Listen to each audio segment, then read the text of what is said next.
Bienvenue dans French Baratin avec Raphaël, Cécile et Sibylle. Alors aujourd'hui, je vais vous parler d'une particularité historique française en lien avec l'armée. Est-ce que, Raphaël et Cécile, vous saviez que l'armée, entre la fin du 19e siècle et la moitié du 20e siècle, était appelée la Grande Muette? Pas du tout. oui. Enfin, je l'ai Ouais. su j'ai entendu parler de Grande Muette. Ta femme? Non, dans un... oui, elle aussi, mais dans un... dans des reportages ou des choses comme ça. Mais voilà, on parlait de la Grande Muette en parlant de l'armée française, mais qu'on utilisait aussi encore un peu le terme aujourd'hui, je crois. On peut, mais plus pour la même raison. Alors, à ton Ok. avis, ou peut-être Cécile, même si tu ne le sais pas, tu peux essayer de deviner. Donc, muet, c'est quelqu'un qui ne parle pas. Et donc, pourquoi est-ce qu'on pourrait dire que l'armée française, c'est une grande muette? Bah, j'en sais rien. C'est bizarre. Et toi, Raphaël, t'avais une idée? Pourquoi est-ce qu'on dit qu'elle est muette? Du coup, dans le contexte actuel, l'idée qu'elle ne communique pas beaucoup sur ce qu'elle fait, en fait. Alors, aujourd'hui, oui. Aujourd'hui, il y a beaucoup de personnes qui pensent qu'on dit que l'armée est la grande muette parce que, comme tous les fonctionnaires un petit peu, elle a ce qu'on appelle le devoir de réserve. Et c'est vraiment important, peut-être plus pour l'armée, par exemple, que pour les profs, même s'ils ont aussi un certain devoir de réserve. Ils ont un devoir de réserve, oui. Oui. Mais voilà, et je trouve que ça fait plus ce scandale encore quand c'est un militaire qui donne son opinion politique. En fait, le devoir de réserve, c'est le fait de ne pas devoir, en tant que fonctionnaire de l'État, donner une opinion politique, officiellement. Mais dans la même logique, en fait, la vraie raison pour laquelle l'armée française était appelée la Grande Muette entre 1872 et 1945 en particulier, c'est qu'elle n'avait pas le droit de vote. Quoi? Ah oui, l'armée n'avait pas le droit de vote. En fait, tous les militaires étaient privés de vote. Donc c'était déjà arrivé pendant un an, pendant la Deuxième République, entre 1848 et 1849.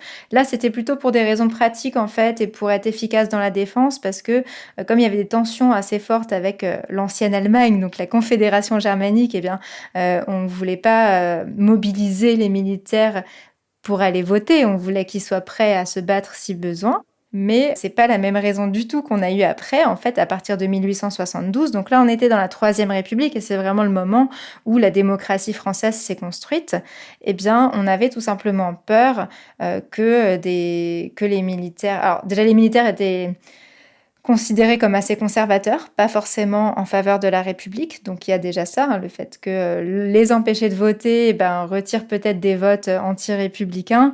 Et puis surtout l'idée que justement les militaires étant soumis à l'autorité, hein, c'est un rapport avec l'épisode qu'on a fait sur est-ce qu'il faut...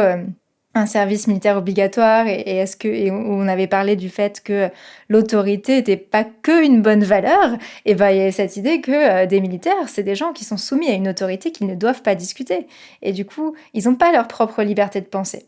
Et donc, ils ne peuvent pas voter, parce qu'ils ne seraient pas tout à fait libres dans leur esprit.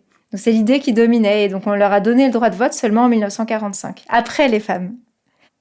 J'adore ta tête, Cécile, elle est trop choquée. Mais non, je trouve ça fou. Parce que ça restait des hommes... Des adultes. Ben oui. Ouais. Et du Oui, coup, je suis d'accord. que dans l'exercice de leur fonction, pourquoi pas, mais... Ouais, mais dans le contexte que tu as présenté, je trouve que ça fait sens complètement, quoi. Ouais, mais du coup, c'est comme si au final... L'armée était censée être au service du politique. Si elle ne l'est plus parce qu'on l'incite à exprimer des opinions, c'est peut-être un peu délicat, quoi. Oui, mais un vote, ça pourrait rester privé. Mais après, effectivement, à l'époque, on a été radical. On s'est dit, ouais, ils n'ont pas leur liberté totale d'opinion. Oui, voilà, mais si on sait que la majorité sont royalistes, c'est un peu compliqué pour créer une république. Ah bah ça, c'est sûr. Voilà. C'est Ouais, un peu radical, on est d'accord. Oui, mais on n'est pas que militaire.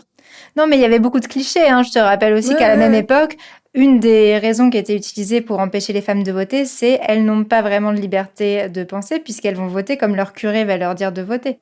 Donc de la même manière, on avait peur que des soldats votent comme leur chef leur disent de voter et ne questionnent pas cette autorité. Ah oui, oui. Non, mais je savais pas, c'est très intéressant. Merci. Bon, eh bien, puisque vous n'êtes pas muet, ne faites pas comme l'armée et parlez-nous si vous voulez. Vous pouvez nous envoyer votre avis sur la question de l'armée et du service militaire en nous écrivant sur Instagram ou encore en rejoignant notre Patreon où vous pourrez nous parler de vos opinions sur l'armée dans la production écrite ou orale que nous proposons chaque mois. À bientôt dans French Baratin. À bientôt. À bientôt.